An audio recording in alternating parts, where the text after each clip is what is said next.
You are now tuned in to the newest Bills Mafia production, FAMBase Sports.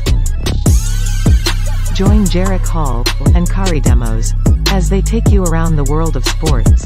Every Tuesday night at 7 p.m. Eastern. Only on the official network of the original Bills Mafia.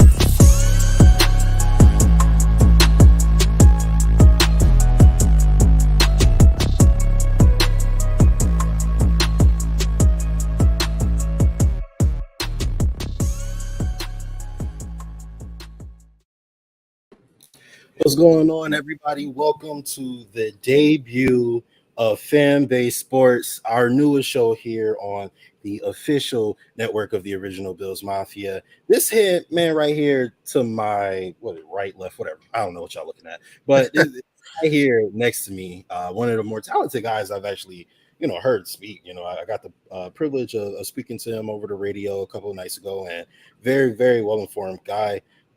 Very well-spoken guy. I'm super excited to be able to get to work with him. He's gonna have a co-host, all right. But first, this is my man Jerick Hall. What's going on, Jerick? How are you doing today, bro? What's going on, man? Pleasure to be here, privileged to be here, man. And I'm just excited to get this show started, man. It's gonna be a very, very fun show coming out on Tuesdays, man. So I'm ready to get started.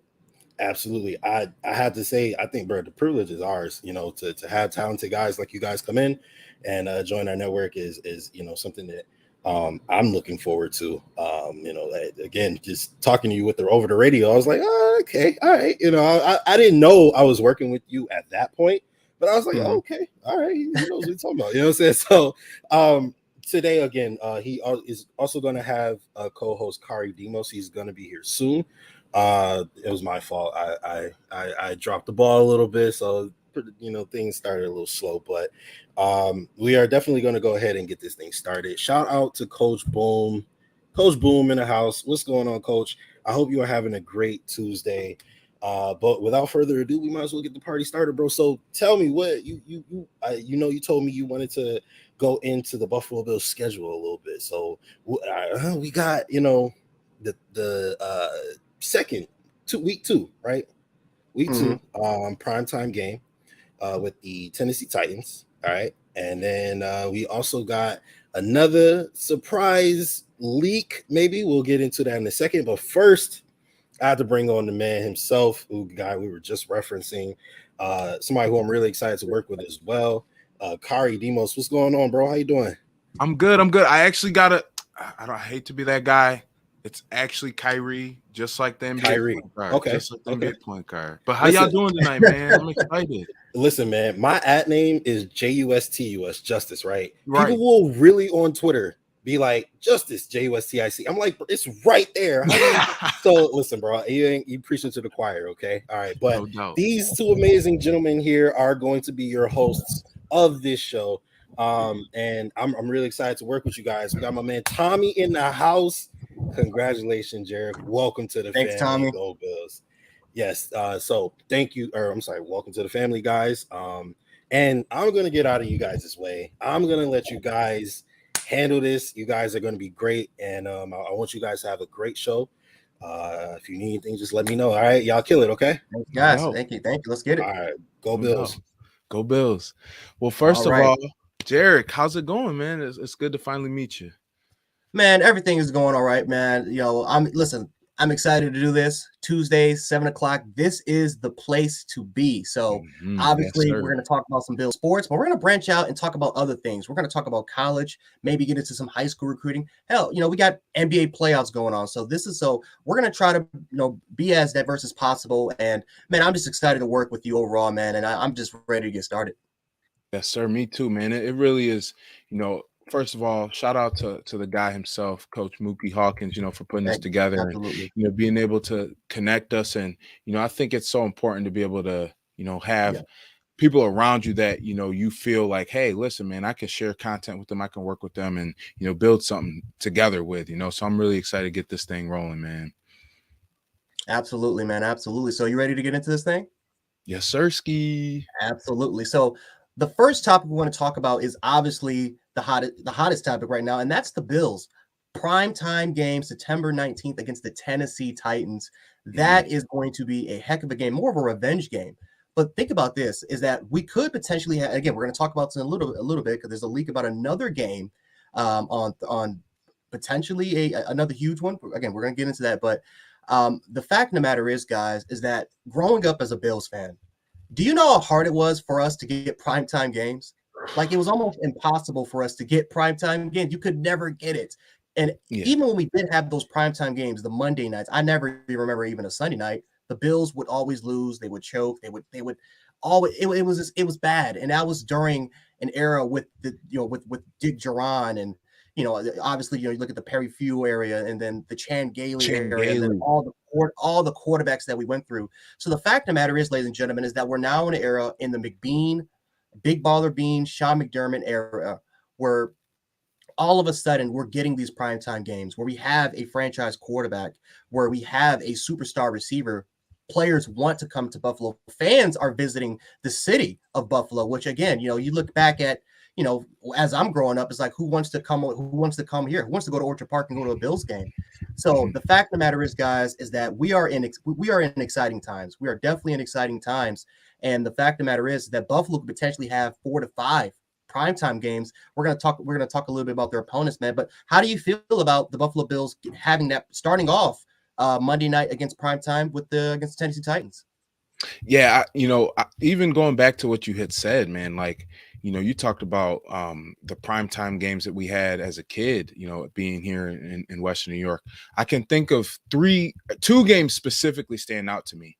The 2007 Patriots season, when they were, going undefeated, the Bills hosted them and got beat 56-10. Like, why would you want to be scheduling a team, that's putting up that type of, performance on national television? And then, even I believe it was the season before in 2006 with Tony Romo, or if it wasn't that season, it might have been the following season. Anyways, all I know is Tony Romo threw 5 interceptions and fumbled, and the Bills still found a way to lose. So, like, you're having that type of, these type of showings on national television, no marquee quarterback. I mean, the coaches were getting ran through left and right. So, to, like you said, to have the stability that the team has had in the last 5 years under Sean McDermott, Brandon Beane, and now obviously the emergence of Josh Allen, it's been tremendous. So, just thinking about that Tennessee Titans Monday Night Football matchup, I think it's a great way to, and I'm honestly intrigued. I'm not sure, they didn't announce it as so. And I know we said we're going to talk a little bit about, a potential what week 1 may be. There are a lot of rumors and rumblings out there, but I'm really intrigued as to if it will be the home opener or not. But if it is, I think it's a great way to start the season. I think I was a part of the organization last year, and to be there, week 1 against the Steelers, there was just a different level of energy. I'm not taking shots at any teams or anything like that, but when you have a franchise like the Steelers coming to your town week 1, it really jacks you up and it really gets guys going. So I think, Monday Night Football, that early in the season too, that's something that's important, being able to get that Monday night game where the weather won't be, overhanging and being, such a big part of the story with the game itself, being able to play another high level opponent, to play, the reigning number 1 seed in the AFC from a year ago. I think that's a big deal. But like you said as well, the revenge factor, obviously we know what the Titans bring with Jerick Henry. But I think the interesting thing is, for the Bills' perspective, I think this is a game that they would rather have early in the season versus later. Yes. Because, a team that can wear you down, can break you down with the run game. Obviously, Tannehill, plays off that in the play action. But there's a lot of different factors. Obviously we mentioned Jerick Henry, but how healthy is he going to be? He definitely, once he came back from that foot injury, he didn't look the same in the playoff game. Obviously, he'll have a lot of time to rehab and things like that. But, how healthy will he be? Obviously, the Titans will be having to adjust without A.J. Brown now, and how fast will Treylon Burks get up to speed? So I think it's an important thing, especially when you got, Trey White still nursing his knee injury from, which he tore on Thanksgiving last season. So, I think to be able to play a run-heavy team that early in the season is important, but especially with the Bills, trying to, stop that type of unit, when you're fresher, when it's earlier in the season, when you got a bunch of guys ready to go and healthy and, big bodies that can plug up the middle, that's a big thing. Those guys tend to dwindle down as the season goes along. Absolutely, man. And I think, again, we got to include that revenge factor into it because, the Buffalo Bills against the Tennessee Titans the last couple of years. The funny part is they've actually kind of played them in primetime games before. I mean, you look at I think it was a postponement in 2020 during the COVID year where Tuesday they had night to play them. Yeah, it was just, and it was an ugly game for the most part, but it was one of the weirdest games you ever see. And then the following year was just pure excitement, just absolute pure excitement. It was a shootout. Jerick Henry went off that game. It obviously went down to a quarterback sneak, which kind of ended the game for us there. And now we're back here with primetime with Ryan Tannehill and the whole controversial, aspect with Malik Willis, Derrick Henry kind of coming back. Obviously the Buffalo Bills coming off of a year where a lot of people have them pegged going to the Super Bowl after beating the New England Patriots, and obviously they were 13 seconds away from doing it. So it's definitely a very interesting one. I think, and I think it's a great one. It's a great game to start off obviously a tough schedule. And I would love to try to have as many of these opponents as possible, because you look at some of these opponents, man, that Buffalo could have primetime games with. I mean, you look at the Pittsburgh Steelers, obviously they've had primetime games with them over the last 2 to 3 years. The Cleveland Browns with Deshaun Watson. Obviously, we have to include the New England Patriots with the whole Belichick. It seems like a new rivalry now going on between Bill Belichick and Sean McDermott. The Green Bay Packers, Aaron Rodgers versus Josh Allen, the Cincinnati Bengals, right? The what if game if, what would have happened if the Buffalo Bills would have beaten Kansas City? You're hosting Cincinnati and that possibility of going to a championship. So that's going to be a what if game. That could be a primetime game. There's a lot of games. And then obviously there's the Kansas City Chiefs and then the LA Rams. But there's a lot of games which Buffalo could obviously make the Sunday night, Monday night, and Thursday night profile. And I think, again, just like how I kind of implemented a little bit before, this is a great start off for the Buffalo Bills as far as introducing people to the city, introducing people to our culture. And obviously it's great. Now, the one thing I want to get into real quick, is this is possibly the leakish right now, is that they could potentially play the Baltimore Ravens on Thanksgiving. So that's what's going on right now, which, Buffalo played on Thanksgiving in 2021. They played on Thanksgiving against 2019 against the Dallas Cowboys, 2-0, by the way. And to play against Lamar Jackson on that huge of a stage, it just goes to show you, man, that we're just living as Bills fans an exciting time. 1000%. I'm so glad you mentioned that. I have had this conversation dating back to 2019. I remember even going into that season saying, what, the Bills on paper, the team looks really good. They've made a lot of progress. A lot of even national sports figures were saying like, hey, like this Bills team is no joke. Keep an eye out for them. They, obviously the team had made the playoffs since 2017, and even for the roster to be stripped down the way that it was in 2018, to still win 6 games in Josh's rookie year, there was a lot of progress. So, but to be living in a time where we've got a team here in our own backyard that, has arguably the best player on the planet, under center, one of the best receivers in the league, but now you have an entire receiving core alongside him. You have a pretty solid offensive line with some vets, one of the best defensive staffs in the league, one of the best defensive coordinators, and just defensive minds and overall, and Coach McDermott as well. So I mean, and arguably not just the greatest, arguably not just the best GM in football.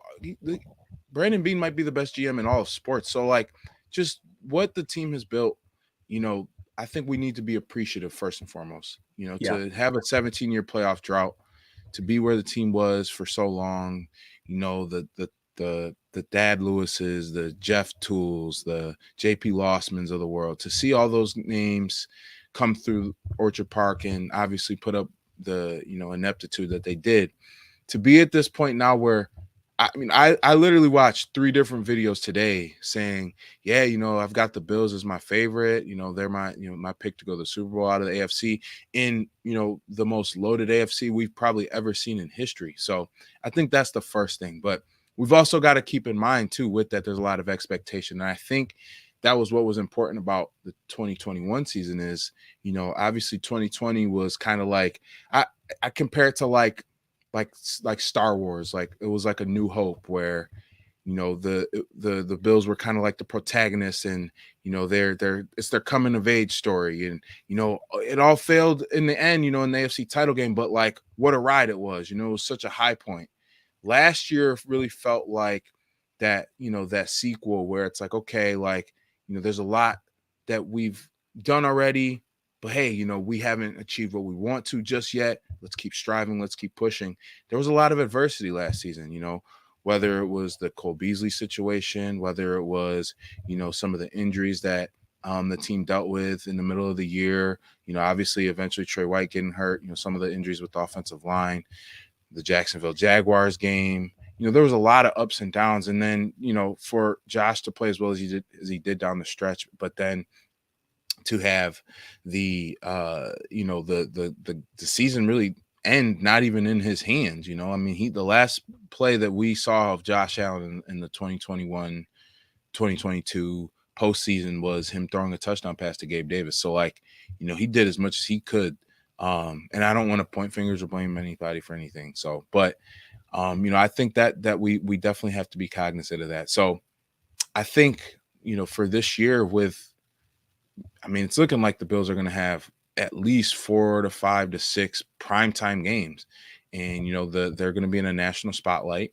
I think one thing we have to keep in mind is this is, again, arguably the toughest conference we've ever seen in football. I mean, to think about even thinking about how competitive Miami will be this year, thinking about how, the Pats are never going away. The Jets had an unbelievable draft and, did pretty decently throughout the free agency. And, the AFC West is loaded. AFC North is pretty loaded now too. Obviously Lamar coming back healthy, the Watson factor in Cleveland now, and you also have Cincinnati off of their Super Bowl running.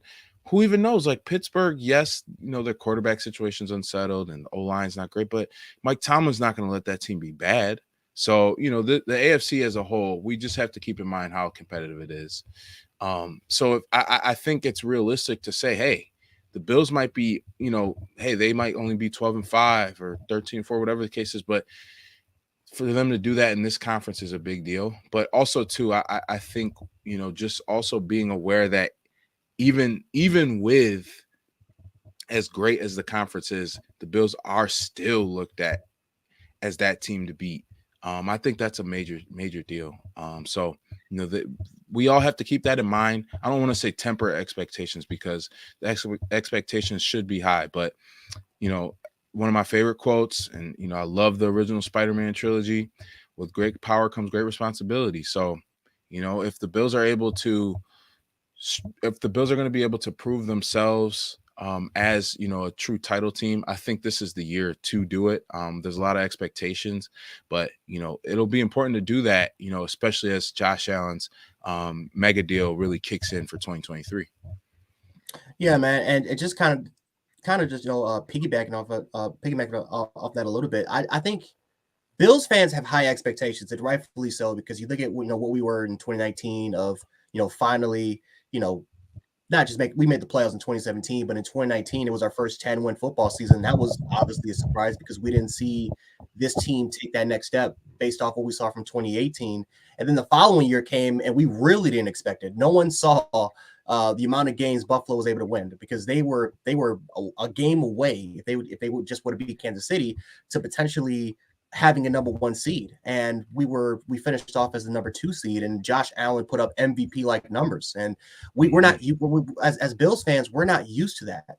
So obviously in 2021, we had, we looked at the schedule. Everyone thought it was easy, which, by the way, I think that is just that's a complete lie. I hate when people say that, obviously there's the whole easy schedule and hard schedule. It's the NFL. Every opponent is going to be difficult. Every opponent is going to bring different problems. Everyone's talented. From the college football aspect, everyone is a 5-star in the pros. So everyone has the talent to definitely upset you, to definitely knock you off, right? And you got to be in this game. You got to be very, very consistent. You got to be on your P's and Q's.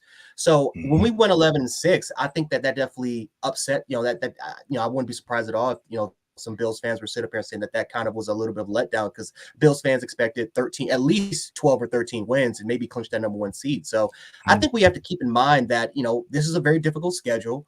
Again, Buffalo could have 5 to 6 primetime games very easily. And, when you look at the quarterback level, it's extremely tough. It's not even close. Last year, you look at Tom Brady, Ryan Tannehill, Patrick Mahomes, that was it as far as the best quarterbacks that you were able to face. For this particular year, you're going against at least 4 to 5 guys that are in the talks for being to be in that elite status. So, if Buffalo goes out there, let's say wins 10 games, they're 10-7 or maybe 11-6, and they're a wild card football team, there's definitely going to be points in the season where Bills fans are going to have their critiques. I'm going to have my critiques. You're probably going to have your own critiques. And for the most part, there's going to be a slope. We're going to say, oh, this is a letdown. Oh, the Bills are a disappointment. But we have to remember that Cincinnati went to the Super Bowl 10-7. The San Francisco 49ers went with a very similar record as a wildcard team. They made it all the way to the NFC Championship game. So the Buffalo Bills, they're one of those teams that, despite what they're, because I think that, I wouldn't be surprised at all if it is a 10 or 11 win football season. And if they have a wild card, round, and let's say they're on the road, on pretty much every single game basis, I wouldn't be surprised at all if, Buffalo could end up going to the Super Bowl, going down the tougher road, going down the tougher path, instead of just the classic, getting 13, 14 wins and having a number 1 seed. Because, no matter what the record is, the goal is to make it to a championship. The goal is to make it to a Super Bowl, win the Super Bowl. That's the prize. And it doesn't matter if you're 9-8, doesn't matter if you're 10-7, doesn't matter if you're 13-4 or whatever your record is. The goal is the Super Bowl. So I think for my expectation, it's just get there, get to the playoffs, and let's see what happens. We have a very talented and loaded roster. Brandon Beane has during free agency by improving the defense, which again, under that cap situation that we had going into free agency, no one would expect that we were to pull off like Ted Settle, like Von Miller, getting back Jordan Phillips, getting back Shaq Lawson, bringing in Rashad Perriman, who's one of the best slot receivers if healthy in the National Football League, and OJ Howard, who again you can run 12, 13 personnel with him and Dawson Knox. I mean, so obviously it's one of those situations that for Buffalo, the roster is going to be loaded, but very similar to Cincinnati, very similar to San Francisco. The record might not show it, but they still have a top 3, if not maybe the best roster in the National Football League that can easily get them in to the Super Bowl. So I will say this, as Bills fans, going into this year, once that schedule is announced, and there's going to be some people that's going to sit up here and say that we should number 1 seed. No, that's the exception. We have to have that number 1 seed. There's going to be some fans that's going to be like me and say, 10 wins, 11 wins, just get there. So I would definitely say, jump on the campus. Let's just get to the playoffs. Let's pray and hope that everyone can stay healthy, because that's the number 1 killer is injuries. And let's see if we can reach that milestone. Because if we can, with the roster that we have, it doesn't matter what our record is in the regular season. It's what matters is if we can lift that Lombardi by the end of the year. 100%, and that was something that we talked a lot about in the building. It's just really getting to the dance. I think I do understand, like, yes, the number 1 seed is important. It's something that, obviously you work hard for, you strive for that. If it's attainable, it's something you strive for. But at the same time too, both number 1 seeds literally last season, both number 1 seeds were knocked off in the divisional round. So, all that fighting for home field advantage, what was that really even for at the end of the day? I mean, it was great in terms of, setting themselves up for the postseason. But once that postseason opportunity came, both the Packers and the Titans both failed with those opportunities. So, like you said, I do think the biggest thing is just getting to the dance, and especially for a team like the Bills, because when it comes to like the hype and the pressure that comes with a team like this, yeah, we've seen it before. We've seen teams like the Philadelphia Eagles with, Michael Vick and, Vince Young was calling them the dream team. And, teams like even like the Dallas Cowboys last year where, they had the type of hype that they did after week one, playing so well against Tampa Bay. But, they really didn't live up to their expectation after that as well. So, I think we've seen it before, where teams, have all this hype. They might not necessarily play up to it. And, it holds them back. But I think with a team like the Bills specifically, yes, regular season record is important. Yes, seeding is important. But when you have, again, arguably the best player in the world playing quarterback for your team, and you have a staff that has so much continuity, and a lot of, yes, some veteran pieces that are coming in that are going to contribute. Roger Saffold will be great. Jamison Crowder will be great. I think Daquan Jones will be a great addition as well. Obviously, Von Miller, that's a huge factor. But I really, truly believe that when you have a roster that talented, when you get to the playoffs, obviously scheme is huge, but talent rules out. So, more times than not, you're going to see the teams that are more talented that can obviously mix that in with the coaching as well. Those are the teams that generally, find their way to get it done when it comes down to it. So it'll be interesting to see. There's a lot of pressure on the Bills right now, but at the same time too, the Bills are a great enough team to command that type of respect and attention. So it's going to be fun to see it all play out. Absolutely, man. So leading on to the next topic that I kind of want to discuss about with you is, obviously we're late to the NFL draft grading process. Obviously we're late with that. But obviously I still want to get your feedback on the NFL draft. Kind of like, what were the best teams that for you had the best drafts? And, obviously I want, the Bills draft grading system. How'd you kind of graded that? How'd you like that? And obviously we can leave that going into the, for this crazy offseason, which teams have impressed you the most? For sure. Yeah. So in terms of just the draft, I thought specifically in terms of the teams that really stood out to me, I would say the first two would be the Baltimore Ravens.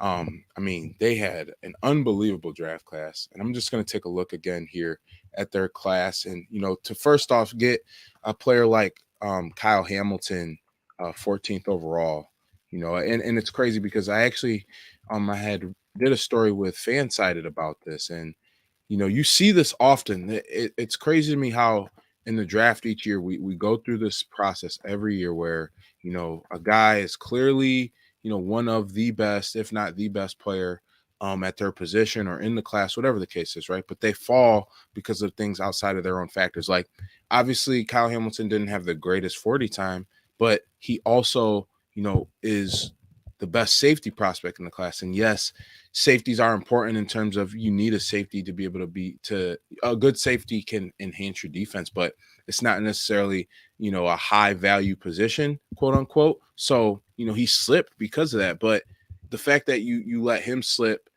he goes 14th overall. Tyler Linderbaum goes 15th overall or 25th overall. David Ajabo, Aiden Hutchinson's, his tandem mate, at Michigan, he obviously is coming off a torn Achilles, so he'll probably be redshirting this year. But to be able to get him and, bring him in the second round, that's a steal. To get a guy like Travis Jones, the nose tackle from UConn, I think, man, he's such an underrated player. And, obviously coming from a school like UConn obviously is a basketball power school. And, for him to play on a football team that really was, didn't have it that many successes while he was there, but he clearly staked his claim as one of the best D tackles in this class during the Senior Bowl week. So for him to fall to the third round when, some analysts projected he could go late first, that's a huge deal. But then to also get, to have the massive fourth round that they did, specifically with 6 picks, you get speaking of massive, you get a massive player like Daniel Falalele, who's 6'8", 380. Also Jalen Armour Davis from Alabama. Now he might have some injury concerns, but he played so well for Bama last year. 1-year starter, so that's definitely something to consider. But he gave up less than 300 yards in coverage snaps last season. Charlie Kohler as well. from Iowa State, and Isaiah Likely, two guys who, they're going to be learning under Mark Andrews for some time, but I think both guys can eventually, contribute in that offense. I really think Isaiah Likely could, take over some snaps in the slot, because he's really just a big receiver. And then Demarion Williams, who could play some slot corner, and as well as Jordan Stout, one of the best punters in the class, and Tyler Batty in the 6th round. He's a guy who, just knowing the Baltimore Ravens, he might contribate in that back. He led the SEC in rushing yards. Exactly. So he, they got talent in just about every pick that they got. So, I think it was good to see, for Bills fans out there, it wasn't great, but it was good to see, because I'm a big fan of Lamar Jackson, and I'm a big fan of, I really believe that if he does have the right pieces around him, he can get a team to a Super Bowl and win. I just think that they've, at times kind of leaned too much on him. They kind of put too much. I always say this with quarterbacks, I felt like he had too much on his plate. They got to take a couple helpings off, and thankfully they were able to do that with some of these additions. Obviously, Hollywood Brown getting traded is not the greatest thing in the world, but you have some of those tight ends, the offensive line additions as well. Those are big moves for Baltimore. But then I also like I mentioned earlier, the Jets, they had a very underrated draft, in my opinion. Getting 3 elite prospects, to get Sauce Gardner, to get Garrett Wilson, and to get Jermaine Johnson as well in the 1st round. I personally, of the 3, my favorite is Jermaine Johnson. I think he's going to be one of the most underrated players in this class, when it's all said and done. He's probably, I don't know, Trayvon Walker, I understand, I get the physical gifts and everything, but I think he might even be a better player than him. But to also get Breece Hall in the 2nd round, to get Jeremy Ruckert, the tight end from Ohio State, there was a lot of great picks. And, I think Kansas City did great as well, getting Sky Moore, getting Trent McDuffie, George Karlaftis. They definitely had a solid draft as well. In terms of overall for the offseason, I'll say this. I think in terms of just teams overall that had the best off seasons, like in terms of okay, this team improved itself the most, I would say, I honestly truly believe it is the Dolphins. I think, some of those additions they made, obviously bringing in a coach like Mike McDaniel, who, comes from the Shanahan coaching tree. That's such a great fit with a player like Tua Tagovailoa, who, likes to get the ball out of his hands quick, is accurate, and, can subtly move in the pocket and things like that. But to have all those running backs coming in with Chase Edmonds, Raheem Mostert, they just signed Sony Michel yesterday as well. To also see, Cedric Wilson, Tyreek Hill, Jalen Waddle still there, Mike Gesicki still there, that type of weaponry around Tua. In addition to, they added Terron Armstead and Connor Williams on the left side of their line. So they're definitely going to be a much improved team. And, they definitely have one of the best defenses in the NFL as well. Christian Wilkins coming back, Javon Holland. That secondary is unbelievable with Byron Jones, Holland, and Xavier Howard as well. So I'm excited to see. Well, I don't want to say I'm excited to see the Dolphins, being here in Western New York, but at the same time too, the NFL is much better when teams like the Dolphins and, teams that kind of just naturally have a following because of, the city that they're from, some of the historical things. Miami is a historical franchise, so the NFL is better when teams like those are doing better. So, if there is a team to give the Bills competition in the division, I would say it'd be the Dolphins. And I also like what the Raiders did as well. I think they had a very improved offseason as well. Again, Devontae Adams, Chandler Jones, Demarcus Robinson, some of the names as well. So how about yourself? Yeah, man. So I think the Packers, man, despite, because I am not the biggest fan of the Quay Walker pick, but I thought the Packers absolutely killed this draft. I mean, when you look at the Green Bay Packers, and even though offensively, they did get Christian Watson, who obviously is a first-round type of talent. So I think that a lot of Packers fans are happy with that because they haven't drafted a receiver, since I think about 2002, around that 2002-2003 NFL draft. So, obviously getting him was important. But, obviously they improved that defense. You add Devontae Wyatt, and now with Kenny Clark, Preston Smith, and It's just that's a great tandem. That's especially with Rashawn Gary, the improvement that he was. I mean, the fact that they didn't even need Smith anymore. Like they didn't need him anymore. They kind of let him go. As Zadarius Smith after he came off of a 12 type of, I think a 12 or 13 sackish type of season. So the fact that Rashawn Gary is, obviously he has the ceiling, he has the athletic ability with his size, but the fact that he's improving and he's getting better as a football player, and that he can develop to maybe being a Pro Bowl type of outside pass rusher, I think is huge for them. And now adding in a guy like Devontae Wyatt, who, I think he's going to come in there and make a huge impact day one. I mean, that defensive line is going to be absolutely filthy. Devondre Campbell's coming off an all-pro season. And now you can kind of add in Quay Walker there, who has the athletic upside. You love his run stopping ability, needs help in coverage. But I think overall wise, I think with that Packers, I mean, they don't even really use a lot of linebackers in third down situations anyway. But you look at the secondary led with Jair Alexander, that Packers defense is going to be absolutely filthy. So I love their draft. Again, Christian Watson, getting him in the second round. Obviously, Sean Ryan, a guy that I don't think he's going to be day one tackle ready, but I think that's a guy that you can slide with his physical traits, with his physical play. You can slide him in guard, and I think he could be a much better guard in this league, especially day one ready, than I think he would be playing as an outside tackle at either the right or left tackle type of positions. So I love this draft by them. Obviously you got to look at the New York Jets. I hate to say it with them, with getting players like Jermaine Johnson, Breece Hall. I know a lot of Bills fans wanted to have Breece Hall, especially at that 25th pick. So obviously with the New York Jets, they had a great draft overall wise. Ahmad Sauce Gardner, who's going to be a day one starter. You just mentioned it earlier. Jermaine Johnson, feels a need at that pass rushing position, which was definitely, it was a huge need there. And I think the most important part is that they helped the quarterback out. Right. We talked about it earlier with the Miami Dolphins, getting all those weapons for Tua Tagovailoa, is that now these quarterbacks have no excuse now. Right. Typically, when you draft a quarterback very, very early, these franchises have a very, very hard time of developing players, developing quarterbacks. And the big reason why is because they don't have any help. The line, whether if it's line, whether if it's receivers. And unfortunately, we've seen quarterbacks with some of the highest graded quarterbacks coming out of college. What happens with them? They have short careers because they don't have the franchise, the organization, the structure to really build around their quarterback. Look at Andrew Luck. Andrew Luck was graded by Mel Kiper and Todd McShay as the most talented quarterback we've ever seen since John Elway, and of course an NFL Hall of Famer.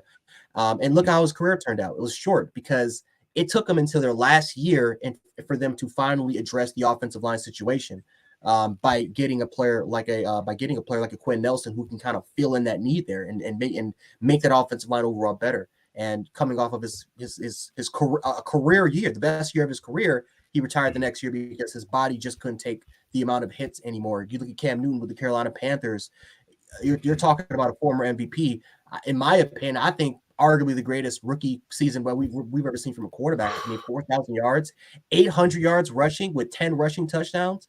35 total touchdowns that season, I believe. Oh my God. It was him, Steve Smith, and then it was everybody else. And then you look at that 2015 year, that MVP year, and then 2 to 3 years later, he can't throw the football anymore. I mean, he just can't throw it anymore. And his body just can't take the hits. It happens in this league. I mean, you look at David Carr when he was, taken out of the first pick, and we can keep going on and on about this. And so I love how the Jets was able to help the quarterback out because there's no excuse now. Now you can see what you have in Zach Wilson. He has Corey Davis. He has Elijah Moore, who's one of the most electrifying slot receivers, who I think can have a breakout year. And now you add in a guy, from Ohio State, that obviously, and Garrett Wilson, who I think can be a number, if not worst case scenario, he's going to be a really, really good number 2 receiver. So you improve the offensive line by getting in Laken Tomlinson, who's one of the best guards, and now with Mecca Button there, and then obviously they have some other pieces on the offensive line.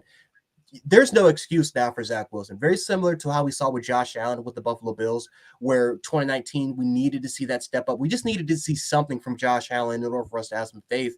And because JP Lossman, we didn't see it from him. We didn't see the progression for JP Lossman when we drafted him in the first round. We didn't see. I mean, some of the other quarterbacks that we drafted, we just didn't see that progression. We saw regression.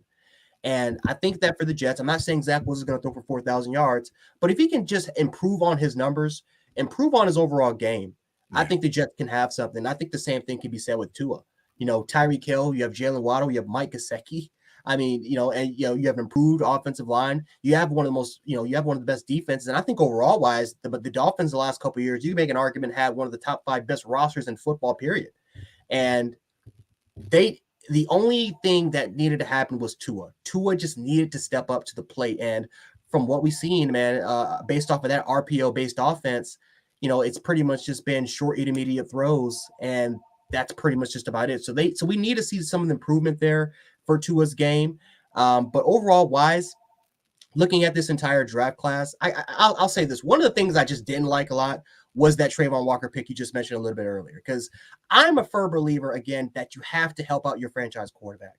Trayvon Walker, yes, is a freak athlete. He can play as a 3 technique. You can slide him in at 1 even at times with his size. You can put him in coverage as an off-ball linebacker. You can put him as an outside rusher as a 5. Mm-hmm. But my goodness gracious, him and Devin Lloyd in the first round, how is that helping out Trevor Lawrence? Right. What, so that he can get the ball back a little bit faster and do what with it? Because look at the receiving core that he has. I mean, he has Christian Kirk, who was, a decent slot receiver, an overpaid slot receiver, but he's decent at best. Right. So who are your outside guys? Who the offensive line help? I mean, if they just would have drafted Evan Neal, imagine sliding in Walker Little at guard. Then you would have had they got the guard from Washington. The name's escaping me right now. But Brandon Scherff. Yeah, so you have Brandon Scherff at left guard, and then you have Cam Robinson at left tackle. Automatically, this went from a below average offensive line to now being a solid offensive line. And you're helping out your quarterback at best. So, again, just like I said earlier, as Bills fans, we got to be grateful, man, that we had an organization that can build around the quarterback. And that's the success when it comes to winning franchises. Now, some may do it through the draft. Some may be like the LA Rams, where they just build it through free agency. But the most important part is that you have to build around your quarterback. So that's why I think, in my opinion, I thought the Jets had the best draft, in my opinion, because that team really built around their quarterback. And again, the Ravens had tremendous value throughout their picks, but I look at their outside receivers. I look at Mark Andrews. How besides the tight end situation, how are your receivers? How are they going to help out Lamar Jackson develop his game and take his game to the next level? Yeah, no, it's definitely a valid point, especially just considering like we mentioned earlier with Hollywood Brown going out to Arizona now. Just pulling up here the depth chart here for the Ravens, the presumed depth chart for the Ravens as they're getting things going with OTAs.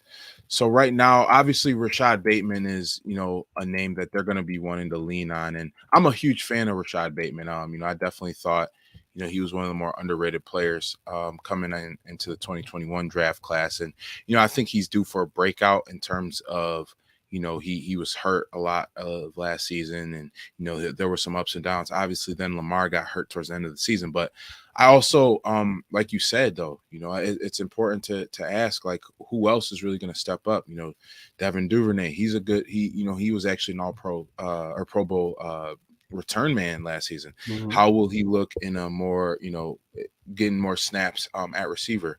How will James Prochet look, with more snaps? Do they add a veteran? Do they go Jarvis Landry? I personally, if I were them, I would add Jarvis Landry because I feel like he fits the mold of what that unit needs and what that unit has been under or with Lamar Jackson and with Greg Roman, that bruising style, yes, he is a receiver, but he loves to block. He's a physical receiver too. He plays receiver like how receivers did back in the day where, he's a lot more about the grit and toughness and, catching passes over the middle, catching, little sweep or getting sweeps and handoffs and reverses and things like that. So I think he would be a good fit there. But like you said, I think there are just so many questions in terms of, who is going to step up, and maybe they're just doubling down on the tight end, but we don't really know at this point. But, like you said too, as well about, the Jets building around Zach Wilson, I think it's important, that's why it'll be interesting to see what the Steelers do, because, and it's always such a unique argument. Do you take the guy top 5 overall and say, hey, it's your show from day one, we'll work through your mistakes, Peyton Manning, throwing 28 interceptions his rookie year? Or do you take, the opposite approach of, hey, maybe a guy falls, maybe he's not as talented, but he's going to a better situation. He's got more talent around him. That's why I'm excited to see what Kenny Pickett does, because, obviously the not hometown, but, college team factor, and he's played at Heinz Field, for 6 seasons now and everything like that. But he's in a much better situation. Obviously we talked about how the offensive line isn't great as of now, but they did just sign James Daniel from the Chicago Bears, but you also have Deontay Johnson outside. You have Chase Claypool outside. You have Pat Freiermuth, one of the best young tight ends in the game. You add Calvin Austin. You add George Pickens. You still have Najee Harris entering year 2. So lot of good voices to learn from too, coaching wise, with Matt Canada, Mike Tomlin, obviously as well, and Pickett is a much more athletic player than Ben Roethlisberger is, or than he was at the later stages of his career. So he brings a different dynamic as well. He might not have the rocket arm that Ben did, and he might not bring some of the same things that Ben did to the table, but he also brings some different things that Ben did to the table as well. I think that'll just be able to energize that offense a little bit and refresh it with the rebrand. So I'm excited to see what they do. And there's a lot of teams to watch out for in the AFC. It's going to be a wild west. And just to kind of build off of that, I mean, a lot of people kind of criticize that Kenny Pickett move, but you look at the Steelers organization and just their track record of just developing players. Kenny Pickett is going to be I think he's in the best situation as a quarterback, I think, in this league. And would I be surprised at all if Kenny Pickett does become offensive rookie of the year? I wouldn't be. I think a lot of people are criticizing his hands because he doesn't have the biggest hands. I think a lot of people are saying that he doesn't have the strongest arm in the world. But you look at Kenny Pickett, and coming off of his junior year, going into his senior season, was just impressive. That was just pure impressive, and that shows that this guy is willing to learn. He's willing to get better, because a lot of players, they have the NFL, it's an ego league. It's a league that is kind of based a little bit on egos there.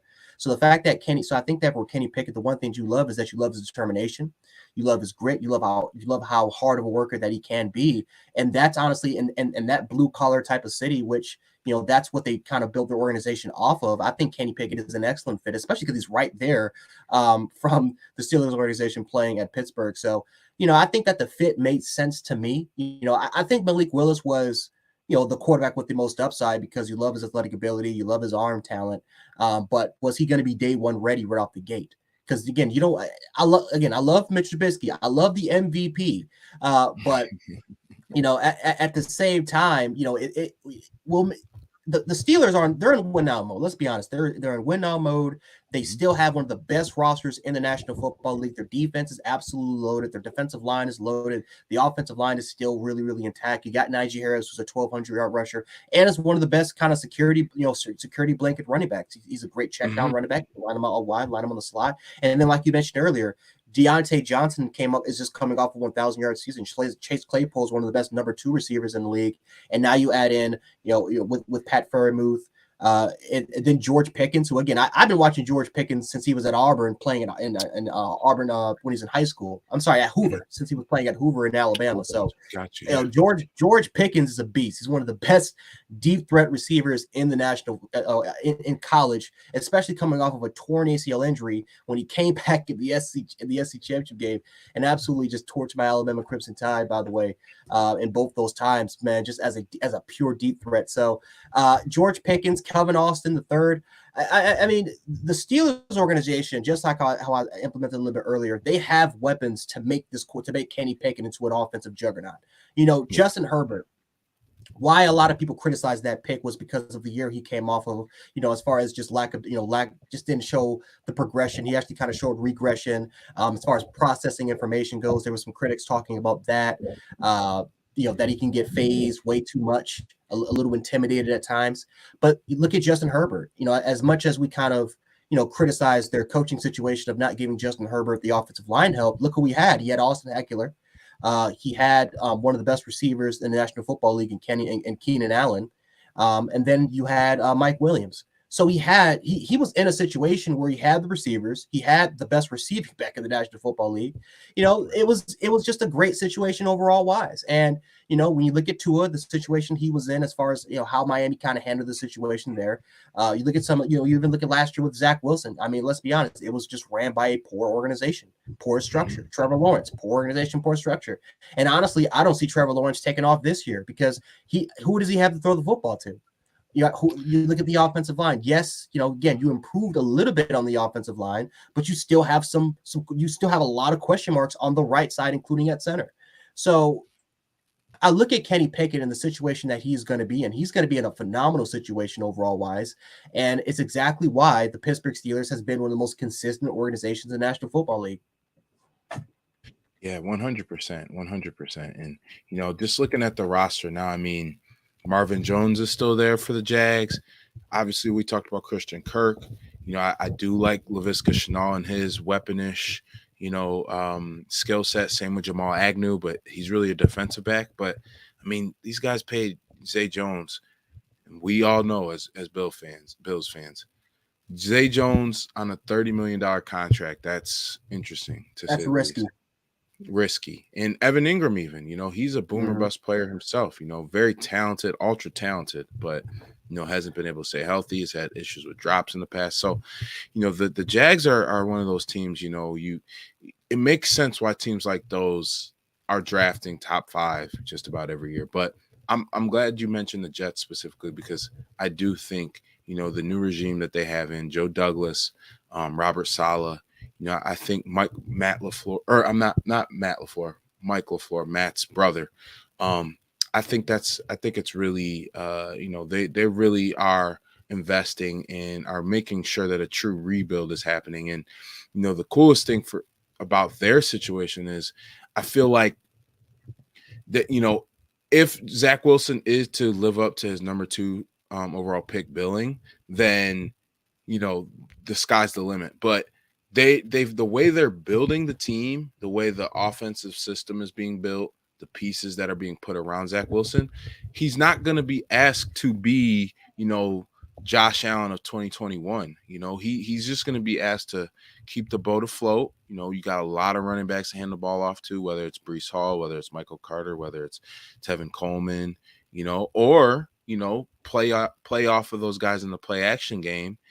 Get him on the move, because he's a very athletic quarterback as well, very underrated athlete, just get the ball out of his hands to the load of weapons that he's got now. I mean, to think that a guy like Braxton Berrios is probably his, 4th receiver, that's a big deal. And especially too with the tight ends they added, I talked about Rucker, but the Jets also added CJ Uzama and Tyler Conklin in free agency this year, So those are some guys that are going to be able to help bring him along, as underneath weapons and guys that he can just get the ball out of his hands to. But, if he's able to progress, like you said, the way that he should as a number 2 overall pick, the sky could be the limit. So, but before we keep going down this rabbit hole, I wanted to get to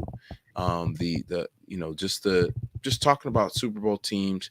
The Bills at the moment are the favorite to make the Super Bowl. The Tampa Bay Buccaneers are also the favorite out of the NFC. Both teams are set at 11.5 wins. Their over-unders are set at 11.5 wins heading into the season. Now, after the draft, now that the offseason it's not done, but it's winding down a little bit. We're just about a little over 2 months before training camps kick off and everything. Where are you ranking some of these teams throughout the NFL? Well, man, I guess we'll start off with the Buffalo Bills, man. It's hard to say because, again, I don't want to try to let the bias out the way, of course, but they're definitely, in my opinion, a top 5 team. I probably have them at maybe number 3 or maybe number 2, only because you look at the Buffalo Bills, and I try to look at weaknesses. And prior to this NFL draft, the secondary was the clear weakness point. And the big reason why was because of who was going to be your number 2 corner. And then obviously by getting a guy like Khari, who I think is a perfect fit under this Buffalo Bills defense. If Tre'Davious White can get healthy, I think he can do well there. I think with Tre'Davious White, you got Kiara, and then all of a sudden you have Micah Hyde and Jordan Poyer playing right behind you. So Khari Elam, he can play at home, man. He can play as more of that press zone corner if you kind of want him to. You have 2 excellent safeties, excellent rangy guys over the top that you can play off of. And then you look at the defensive line, Buffalo building depth there at the defensive line. The linebacking positions should be solid with Tremaine Edmonds going into. I think I'm motivated. This is going to be a more motivated year for Tremaine Edmonds because of the contract year that he's going to go after with this, coming off of, going into the 5th year. And then obviously with Matt Milano, who's one of the best off-ball linebackers in the league. So Buffalo, when you look at the holes of this team, the offensive line is solid. It's a very solid offensive line. They added in some pieces that can shore up that area. Gabriel Davis is expected to have a huge year. And then obviously with OJ Howard and Dawson Knox there, that's just going to make Josh Allen's life a little bit easier. I think really the only questionable area that Buffalo kind of has over on their roster is running back.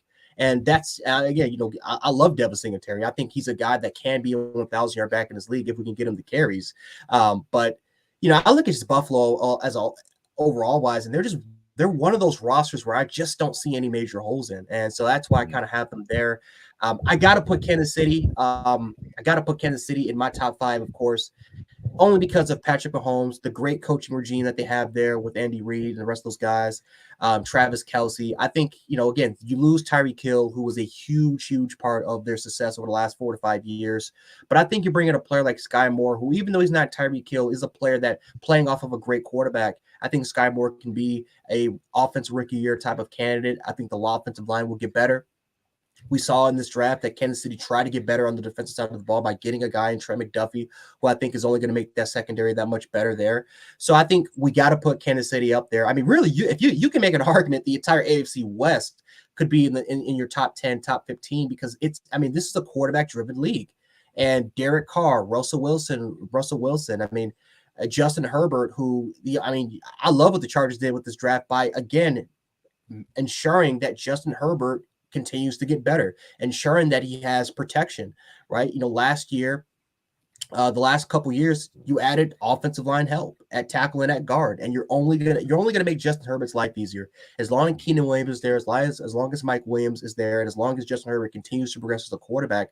That Chargers team is only going to get better. And if the defense could just pick up the slack a little bit, the Chargers could be exactly where the Bengals were as far as just the explosiveness that they had on the offensive side of the ball, but a defense that, even though they're not great on paper, they're a team that you don't want to mess with them. They're a team that they can pick their own weight. So I think the Chargers, you can make an argument, is definitely in the top 5, if not top 10 area. In my opinion, though, my top team going into this year, I think I got the Bengals. I think the Bengals are the top team this year. And the big reason why is because I just love their organization. I love the structure, very similar to Brandon Beane and the Sean McDermott regime. But I look at the Cincinnati Bengals, and I look at Jamar Chase. I look at T. Higgins. I look at Tyler Boyd. I believe that is the best receiving core in the National Football League. And then I look at the fact that Joe Burrow the last 2 years put up phenomenal numbers behind arguably the worst offensive line in the National Football League and got them to a Super Bowl appearance at least. And you have improved that offensive line by adding in 3 key pieces, including getting I forgot his name is, but the Dallas Cowboys offensive tackle. Wow, Collins. Yes, Collins from LSU. You added in Collins from LSU at tackle to protect Joe Burrow. It's incredible. And then you look at the defensive side of the ball, they have their pass rusher by getting a guy like Hawkinson there that can come off the edge and make some huge plays. Their secondary is absolute. I think they have one of the most underrated secondary in the league, especially with Simmons, who I like a lot there. I'm sorry, Jesse Bates, who I like it there. Overall wise, I look at the Cincinnati Bengals, and just coming off of a Super Bowl year, I think they're going to be hungry. I don't think that they're going to be a 13, 14 win football team, but can we see this team again as another wild card opponent that could absolutely be a threat to make the Super Bowl? Absolutely. They have the quarterback in place. They have one of the best running backs in the National Football League with Joe Mixon. They have one of the most improved offensive lines going into this season in the league, the best receiving corner in the league, and an underrated defense we've seen can slow down high offensive firepower offenses, especially going into the playoffs, which that's what you need. So I think the Bengals are the top, in my opinion, going into this year, are the top team going into 2022. For sure. No, it's definitely fair. And, I think it's something that it's so odd to even like think that the Bengals had the season that they did, made it to the Super Bowl, especially, less than a year after they, finished 4-12, and Joe Burrow was getting beat up all 2020, and obviously got knocked out early or about halfway through the season, with his ACL injury. So, to see the turnaround that they had so quick, they're a team that nobody should be doubting. I think my top 5 teams I would say are, number one, I'm still going with, the LA Rams. I just think the roster that they still have. I mean, you swap out Robert Woods for Allen Robinson. They still haven't signed Odell Beckham Jr. yet, but it seems as though they're just waiting for things to play out. Where they're on a comfortable dialogue with things, and he's probably not going to be playing until after week 8, week 9, anyways. So there's really no rush there, but to be able to bring him back, and what's interesting is he actually the surgery he had to repair this ACL tear, they said actually they were able to clean up what they missed the first time he tore his ACL when he was playing with the Browns. So I think that's something that's important to note, especially as he's getting up there in age. But, you still got Matt Stafford back. You got a million running backs back there, and now it looks like Cam Akers will be the guy to take over.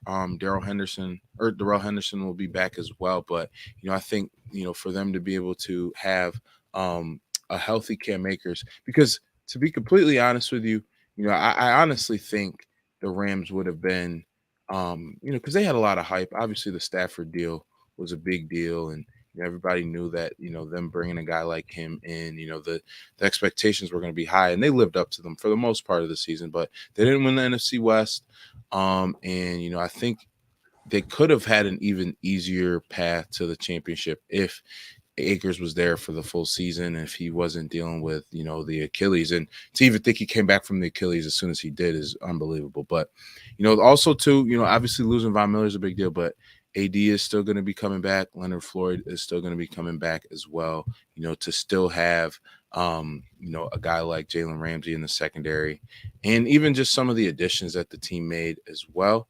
I think adding a guy like Kyron Williams in the draft, he's really going to be, a security blanket for Matthew Stafford, kind of like the Drake Bell or Reggie Bush that he had when he was in Detroit. I think about as well just being able to, more times than not too, I feel like a team like the Rams, where, they've been beating their heads, getting to the playoffs, obviously lost to the Pats in Super Bowl 53 a couple years ago. They were so close, being on the cusp. I think a team like this, where, they have a decent majority of their core coming back, but keeping a core like this together and then, winning a championship, it takes so much pressure off. So we're going to see a team. I kind of compare it. I know it's a different sport, but I kind of compare it to like the Milwaukee Bucks this year, where, they had their ups and downs and things like that. But at the same time, too, like, they really were on cruise control throughout the regular season, because they were at a point where they literally were like, hey, you know what? We're defending champs. We know how to win. We just got to get ourselves to the dance, got to get to the postseason and go from there. So I think the Rams, the Bills, as we mentioned, I think they're my number 2 team, just because, all the continuity, Josh Allen, bringing in Von Miller, hopefully Kyrie Elam is able to step in as a number one, quasi number one, number two corner, whatever the case is with Trey White, coming for week one and everything like that. My third team is actually the Tampa Bay Buccaneers. Obviously when the GOAT decides to come back, that's a huge deal. And, to bring Chris Godwin back, Fournette's back as well, the team. I liked some of the additions they made in the draft as well, just pulling up their draft list here again. But yeah, they, I think also too, I know it's a lot of it has been overblown about, oh, well, did Arians step down because his beef with Tom Brady? Like, is there friction? Like, I think that was a little overblown. But also in that, what was missed is the fact that, yes, Bruce Arians is stepping back, going upstairs into the front office, but he also handed the keys over to, a guy who he's been on staff with for years, guy that he's known for years, coached, and Todd Bowles. And to be able to keep that continuity together with Byron Leftwich at OC, Bowles taking over now as the head guy, but his defensive prowess now here in his second stint, which is huge. He's not a rookie head coach. Like, yes, this is his first year coaching the Tampa Bay Buccaneers as head coach. He's not a rookie head coach. His experiences with the Jets, will come back to help him. And especially too, like, I know things didn't end necessarily great in New York for him, but he did get them, to a winning season, the team's last winning season in nearly a decade. So, I think, for him to take over for Arians, that's a huge deal. But, that's still one of the most talented rosters in the league. You still got Vita Vea, you still got Shaq Barrett, you still got Devin White and Levante David, all these names. They were able to bring back Carlton Davis as well. Lost Jordan Whitehead, but, they were also able to replace him, I believe, as well, with they signed, I believe they added another safety in free agency. And so I'm going to take a look at that as well. But yeah, so I like where they're at. The next team on my list from there, I would probably say is the Cincinnati Bengals, like you mentioned as well. I think Cincy is, again, very slept on, because of the perception around the team naturally. And, they, a lot of people think what they did in 2021 was a fluke. So I think they'll be playing with a chip on their shoulder because of that. And, it'll be exciting to see because, they're in a loaded division now too. I think their division, it might be second best in terms of competitiveness overall in the NFL, so, I think, and going back, sorry to go back to the Tampa Bay Buccaneers, it was Logan Ryan and Keanu Neal, two guys that they added as safety as well. But yeah, so just talking about the Bengals again, yeah, they are a team that, I think will play with a chip on their shoulder because they're out to prove, one, there's obviously the myths about, or not myths, but, some of the stats about Super Bowl losing teams, and how it's hard to duplicate success and things like that after that. But then from there, I really truly believe that, just being able to keep, such a young core together, they're really just on the emergence. So that they could, again, do a lot of things to scare a lot of people. And then I think Green Bay, is number 5, just because they have such a path to the top in the NFC. I could have went with San Francisco, and I think a lot of people are favoring San Francisco just because of the season they had going to the NFC title game. But we don't know what the quarterback situation is going to be. We don't know if Trey Lance is going to start. We don't know if Jimmy G is going to start. We don't know if they'll both be on the roster by the time the season starts. I love the roster top to bottom, one of the best, one of the deepest rosters. Kyle Shanahan's a great, play caller, play designer, and I love the way his offense flows. But at the same time, too, we don't even know who's going to be under center for those guys. I don't know if they even know who's going to be under center for those guys. So, that's why I'm keeping them down there. But I have a pick that I wanted to share in terms of a dark horse team to watch out for this year.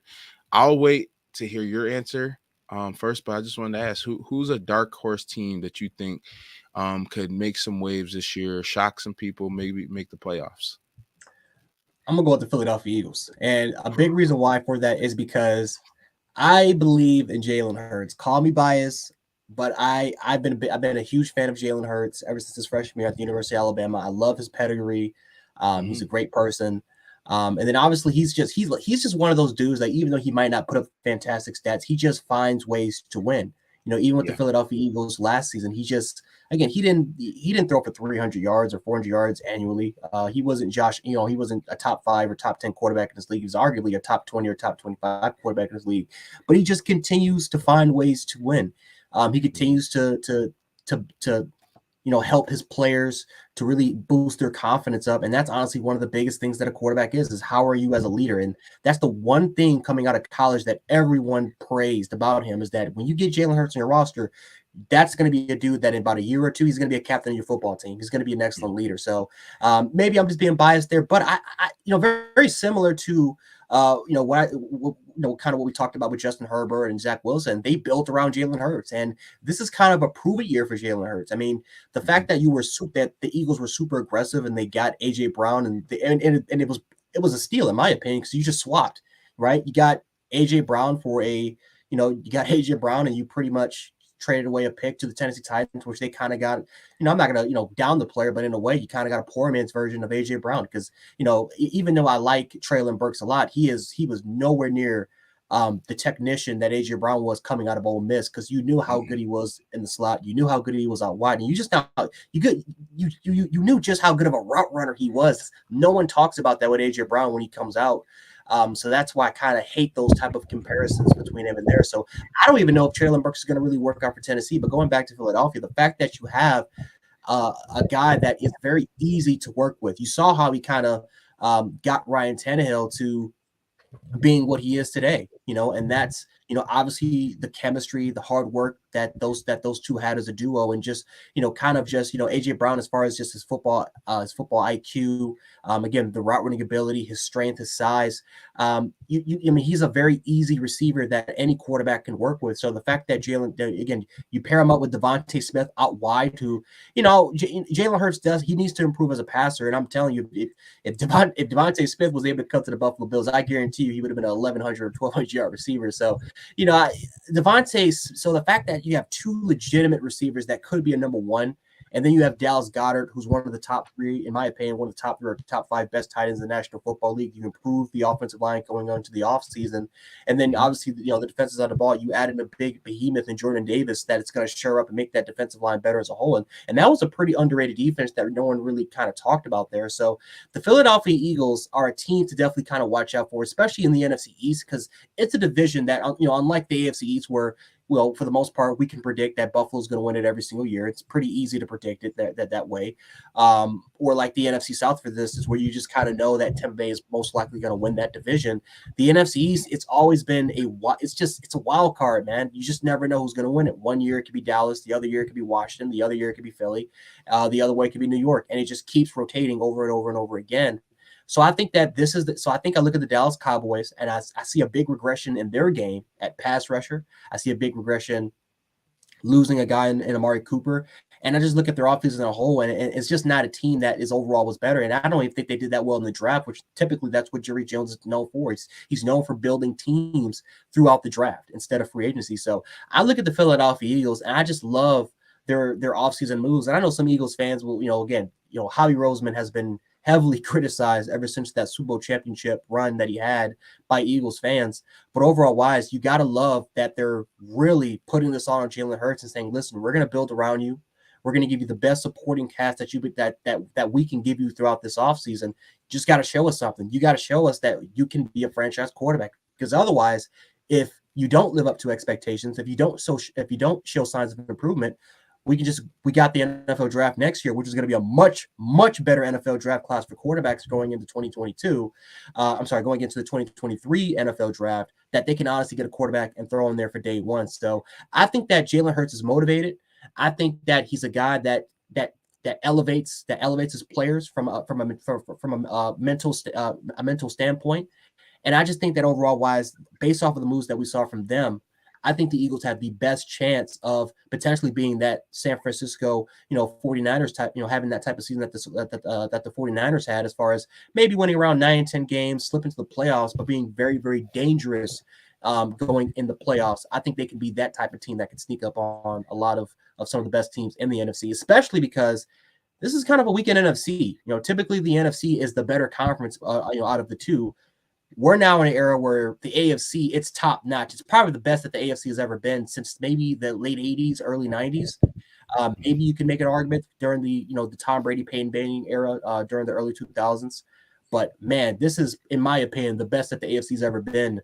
And this is a perfect opportunity for a team like the Philadelphia Eagles to not only win the NFC East, but sneak up and potentially represent them to go into the championship. 100%. I should have went first because that's the team I was thinking of too, is the Philadelphia Eagles, and I really like what they've done.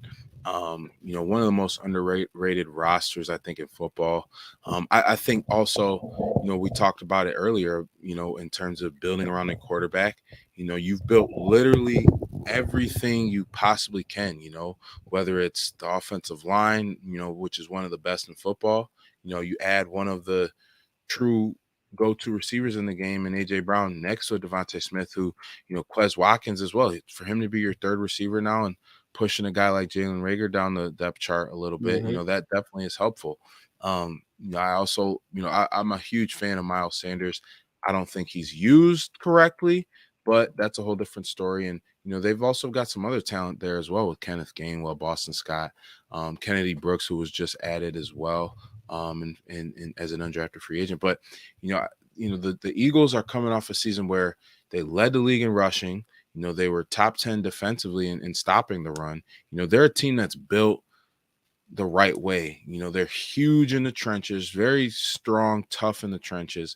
And, you have one of the best defensive lines in football, especially now adding Jordan Davis. You also add Nakobe Dean in the third round, you know what I mean? So to get those type of guys, I think is a big deal. But the other team that I wanted to highlight in terms of dark horse candidates is the New Orleans Saints. I think first and foremost, again, another team that has really built everything else first before they, found – and, maybe Jameis Winston isn't their guy, but I do think that he – showed last year that he can be, a formidable quarterback in this system, with these weapons now. Obviously Alvin Kamara is one of the best dual threat backs in the game.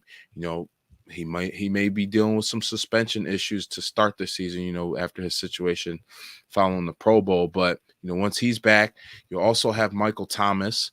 I know we probably forgot about that name, but, just 3 years ago, he was setting the league on fire with, the league's reception record and everything like that. And you add in a receiver like Chris Olave, who, I'm an Ohio State fan. So to be able to add a guy like him to that unit, I think is, one of the most, could be one of the most dynamic picks throughout the entire draft, whether he's a high-end number 2 receiver or he's just a long-term dynamic slot receiver for the team. I think he's going to be a great fit. But, the team as a whole, I think, again, there's definitely a lot of talent. We talked about Terran Armstead going to the Dolphins, but you immediately replace him with Trevor Penning. And, he's going to have a little bit of ways to go to be able to build himself up. But it's easy to do that when you're playing next to Andrews Pete at guard and Eric McCoy at center and Cesar Ruiz at guard and Ryan Ramczyk. You know what I mean? You've got a deep offensive line, one of the best offensive lines in the game, so I think that's important as well. And, also too, I just think too, the way that the team is built, again, I know we make up all these, discussions about quarterbacks and things of that nature, but, the Saints have really been pushing in this direction ever since, Drew Brees starting to get up there in years, where they're running the ball, they're relying on that defense too.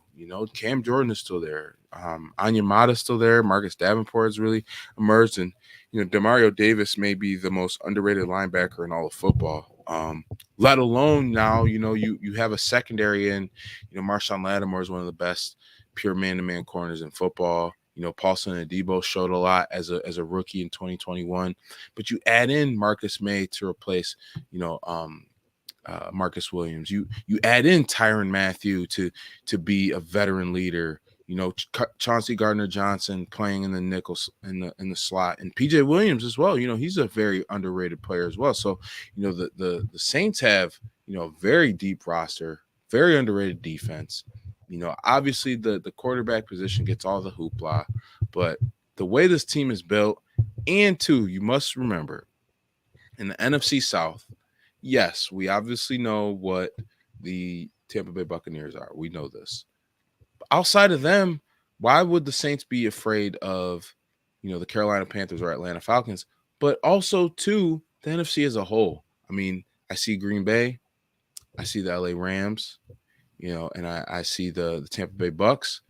But outside of those three teams, why should the New Orleans Saints look at themselves any lesser? I do think, like we mentioned, Philly, I think they're a great team, but are an underrated team. But, should the Saints view themselves below them? Should they view themselves below, the Arizona Cardinals, even though, they had the success they did last year? They did not look that great in the playoffs. So, I think the Saints are a team that, they're going to be in every game. Most times you don't see this, and I feel like this year, more years than most, we saw this, but especially with the Saints, obviously Sean Payton stepping away, it's a big deal. But, you still have Pete Carmichael running the offense. He's been doing so ever since Peyton and Drew Brees came to New Orleans in 2006. Dennis Allen, yes, this is his, first year as head coach of the Saints, but he also spent a brief time coaching the Raiders back in the day. So, in the continuity that they have on the defensive side of the ball, but that most of that coaching staff and front office is still together. Mickey Loomis is still there. Mrs. Benson is still running things up top, and she is, even though she's not like overbearing, she definitely is invested into, what's going on with the team and things like that. So I do think the Saints are going to give teams a little bit more run for their money than people would realize. And I think to add on top of that with the Saints, last year I have never seen a team that was just so injury riddled. I mean, this team was just, it was brutal to watch just every single week, just a major player going down here and there. I mean, their offensive line was just brutalized with injuries. And the fact that the Saints still won, I think they won around 9 games last year, is pretty impressive. So you look at so now, like you mentioned the names, I mean, you look at the offensive line with Eric McCoy, you look at Andreas Pete at tackle, who, when he can play, is one of the best in the game. Ryan Ramczyk, Trevor Penning. I mean, it's just that's a great offensive line. You got Kamara as your all-purpose type of guy, who's one of the best all-purpose running backs in the National Football League. Michael Thomas, if he can just stay healthy, we all know how special he can be. And then you pair him with Chris Olave, who, again, they drafted him so they can give Michael Thomas a little bit more freedom. And Chris Olave he's going to make his money in the slot. He's going to be a dominant slot receiver in the National Football League. But then again, you look at the defensive side of the ball. Demario Davis, he wasn't healthy last year at all. And again, you look at a couple of seasons ago, he was an all-pro linebacker. So now you have Demario Davis, you have Cam Jordan, you have Marcus Davenport still there. I mean, Marshawn Lattimore, PJ Williams, and then obviously with Chauncey. So I mean, the Saints are loaded, and then Tyrann Mathieu. I mean, the name. I mean, we can keep going on. I mean, the Saints have a loaded roster, and you said it before. It's like the Saints were one of those teams that were extremely competitive earlier on with the Tampa Bay Buccaneers, especially the last couple of years. They're not afraid of Tampa Bay, and if they can just stay healthy, this could be a team like how you said earlier, that could be extremely dangerous. The only question mark, very similar to the Philadelphia Eagles, is Jalen Hurts, or not Jalen Hurts, but it's the quarterback situation, right? Eagles, Jalen Hurts, right? That's the question mark, where you have this team is built around you. Everything is in your favor. Now it's up to you, right? For the most part, we're not going to be one of those organizations very similar to how the Jacksonville Jaguars, how if you have a bad year, all of a sudden you can have an excuse as to why you can stay for another 2 to 3 years. No, we're going to find out exactly what type of player that we're going to have, because if we don't, we can move on to the next quarterback class, and we can try to get a guy that can make it work, or focus on free agency, very similar to how the LA Rams kind of did, where they said, forget the draft. We're in win now mode. We can't worry about development. We got to get the guy. We got to get the guy now. And they went ahead and get Matthew Stafford. So I look at this New Orleans Saints, and even if everything doesn't work out, let's say they went around maybe 9 games again, they missed the playoffs, they can focus on getting a quarterback for the future going into 2023 because the team, everything is around them, and they have and it's an organization that is well ran. And I look at the Saints, and you're right, that could be a team that could sneak up on a lot of people. And I think a lot of people kind of forget that this was a Saints team that was very, very, very dangerous going into the 2021 season, but injuries plagued them. And I think that, again, if they can stay healthy, this is going to be one of the most dangerous teams in the National Football League. For sure. And I want to shout out Marquis Moody because he brought up a great point. It's a great point, but this is something people don't talk about. Since Tom Brady became a Tampa Bay Buccaneer in 2020, the New Orleans Saints, I believe, including the playoffs now, it would be that the Saints hold a 3-2 record over the Tampa Bay Buccaneers. Now, and again, you got to remember, this is with, this was with a lesser version of Drew Brees. This is with, Jameis Winston, who ends up tearing his ACL the first matchup against the Bucs last year. And then I believe it was Trevor Siemian that was in the lineup the second game as well. So, I think, people got to give the Saints credit because they've already shown that they can beat Tampa. And, these were Tampa teams that, were some of the best in the NFL over the last 2 seasons. So, I think people got to keep that in mind. But again, I just do believe that Jameis Winston, yes, all the 30 for 30 jokes and, all the goofiness that comes with him at times. I don't think people are putting enough respect on his name because I know it was only 7 starts. I know it was a small sample size. I know it was with Sean Payton, but you got to remember with very limited weapons, he went 5-2 as a starter and had 14 touchdown passes to 3 interceptions. That's almost a 5-to-1 touchdown interception ratio. It wasn't always pretty and perfect, but Jameis Winston had marked improvements in the Saints lineup last year. So I wish him well in his rehab process. He looks like he's doing well and, is being active, now here in the off season. But I truly believe that, and again, we don't need him to be Tampa Jameis. Nobody needs him to be Tampa Jameis. They just need him to be a conductor to really facilitate, get the ball out of his hands. You've got a couple, dynamic weapons in Thomas and Olave. Obviously, Kamara is one of the best receiving backs in the game. Even you got some weapons like Deontay Harris and things like that too. So Marquez Callaway.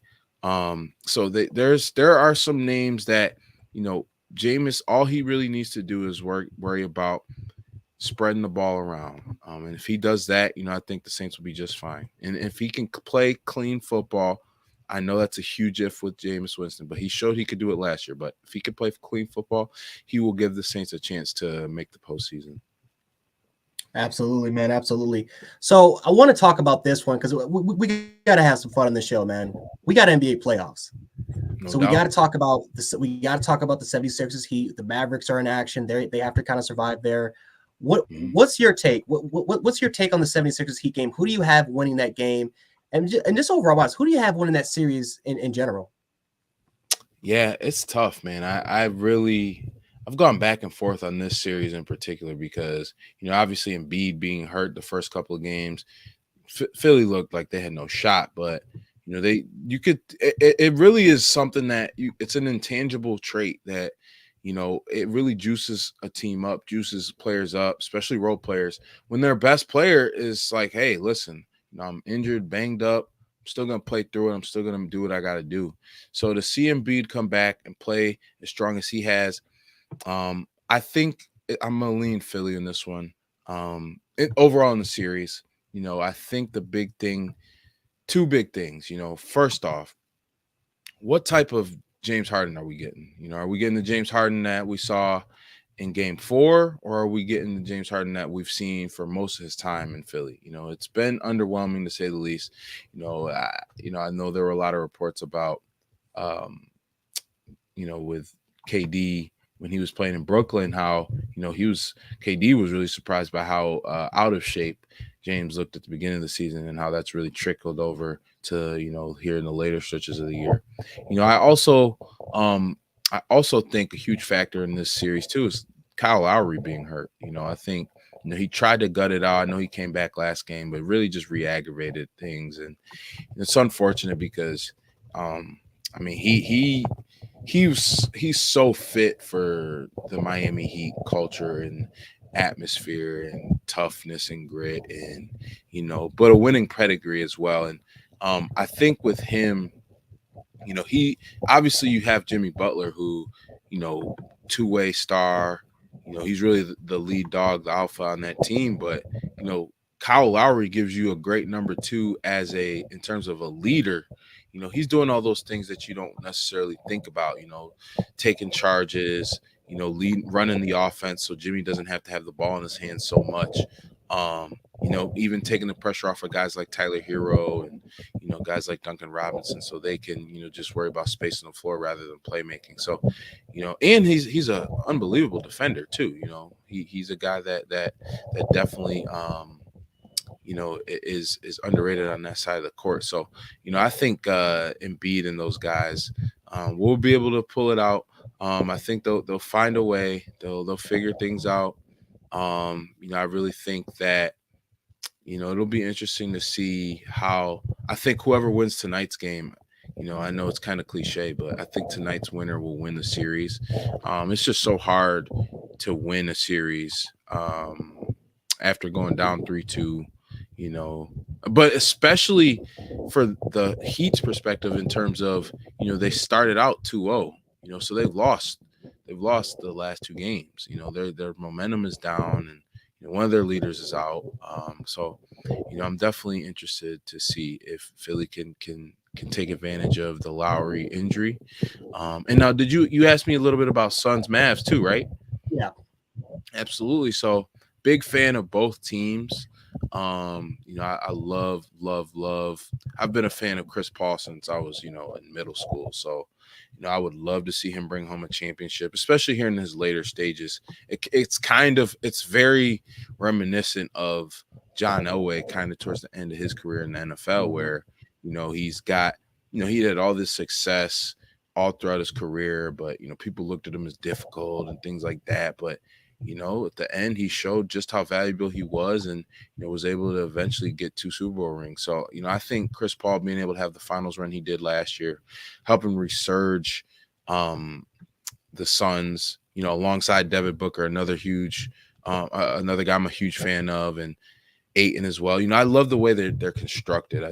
Bridges and Jay Crowder, he's that glue guy that comes off the bench for them. And, you have a guy like Cam Johnson just letting it rain from deep, and all these different guys that could contribute. Campaign, but on the flip side, I love the fact that, I'm a huge Luka Doncic fan, man, huge Luka Doncic fan. And even before, he got drafted, I remember watching him in the draft process, man, this kid, I know, foreign-born players, they come with some sort of stigma and things like that, but he's a guy that, I could just see, the way he handled the ball, the way he could score.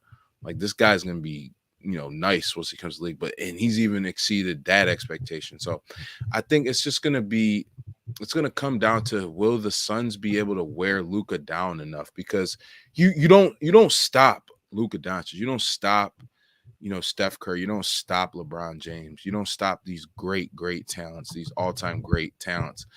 But at the same time, you make them work for what they earn, and if they're forcing Luka, to shoot under 45%, 40%, around 40%, if he's having to take, if he's taking, tough threes and then shooting a low 3-point percentage as well, and if you're forcing him to be a passer first and a scorer second, because I think he's had so much, again, going back to a term I've used, he's had so much on his plate the last handful of years where he's so used to scoring. He's so, used to being the focal point. Obviously I feel like that's a part of why Kristaps Porzingis was left out. So yeah, I definitely believe the Suns Mavs series is going to come down to if the Suns can wear Luka down. So just thoughts there for you. Yeah, man. And I guess we'll go real quick before we finally wrap things up here. But yeah, man. Well, as the score is going on right now, the Heat is winning up 56-44. So to kind of take it as you will there. But man, it's a very interesting series because you look at the 76ers and you look at, can Joel Embiid crack the code? Can he finally, can he get that team to the finals? I think that's the biggest question mark. And you look at the 76 roster with, you look at Tobias Harris and obviously Joel Embiid, James Harden, as far as some of the notable players that you kind of have there. Obviously for James Harden, if he could just get to a finals, I think will definitely help out his legacy. I think this is all about if he can step up and be that player that he once was. Obviously he's had tons of injury issues. He suffered a huge hamstring injury, which I don't think he's kind of, recovered from. He kind of put on a little bit of weight. Last year, right? Dating back to last year, right? Yeah. I was going to say. Yeah. And then obviously you got the overweight issue. I mean, he's put on some pounds a little bit. Let's be real here. So, it's just he's got to, man, that team, if they got to try to break through. And the Heat, again, they have one of the best constructed rosters in the National Basketball Association. Tyler Hero as the sixth man has been unbelievable. I mean, this is the best year I think I've ever seen from a sixth man in a while, maybe since Manu Ginobili or maybe J.R. Smith, or it's been a while, maybe Crawford. But that Heat roster with Bam and with Jimmy Butler and a lot of those guys, that's just a well-constructed roster, man. And you can tell the chemistry. You can tell they're motivated based off of a couple of years ago where they were very, very close to winning the finals. So it's a very interesting series going on so far. We'll see if either one of these teams can break through. Because again, I look at the Celtics. I thought that was my team to make it to the finals, but they're struggling with the Milwaukee team that's missing Middleton. So I'm not too sure about the Celtics. Was that a fluke where the Nets just that bad of a team? That's something that obviously we're going to figure out. But these could be these two teams that we're just talking about. These could be the two teams that could obviously make it to the finals. And obviously the Mavericks and Suns game, Luka Doncic is playing one crazy series. I mean, it's a crazy stat line that Luka Doncic is averaging more points per game than Michael Jordan did so far in his career in the playoffs. So he's having a great playoff series. Obviously Chris Paul, it would mean so much to not just to him, but to a lot of great, Chris Paul fans out there. If not, they can win the finals. And obviously Devin Booker is playing out of his mind. They got the depth. Crowder has been excellent. So two great games going on, guys. Obviously we got those games going on. We'll figure out what happens there. But before we wrap everything up, man, Khari, man, where can they find you, man? Where can they find you if they want to try to get in touch with you, man? And we can definitely kind of have our closing remarks there. Absolutely. Yeah. So I'm on Facebook, just Khari Demos, as you guys see here on the screen. Also be alert. I am doing content now with Buffalo Fanatics. So I'll be doing stories. Obviously this is a slower time of the year, but as the off season, winds down and the season comes, definitely stay tuned for that. I'm on Twitter and Instagram as well. My at name is @Riri_Demos. That's RIRI_Demos. So I definitely would love to check in and tap in with you guys. So let me know what's going on. And how about yourself, Jerick? Yeah, man. So you can find me on Twitter at Jan716 if you want to try to get in touch with me. My YouTube, obviously, I'm in the content thing. I've been doing it for about a year and a half. If you want to catch me on my personal YouTube, it's Jan Sports. We talk everything there: sports, football, basketball, soccer at times. We got the World Cup coming up, so we're doing some previews over there. But yeah, man, like I said, an excellent first show. It's great here. Especially at FAMBase Sports. And like I said, we're going to have more great shows, more great content coming up for you guys. So I appreciate everyone for stopping by. And yeah, I think that's going to do it for us. So yeah, guys, this is FAMBase Sports, and we'll catch you guys on the next episode. Thank you.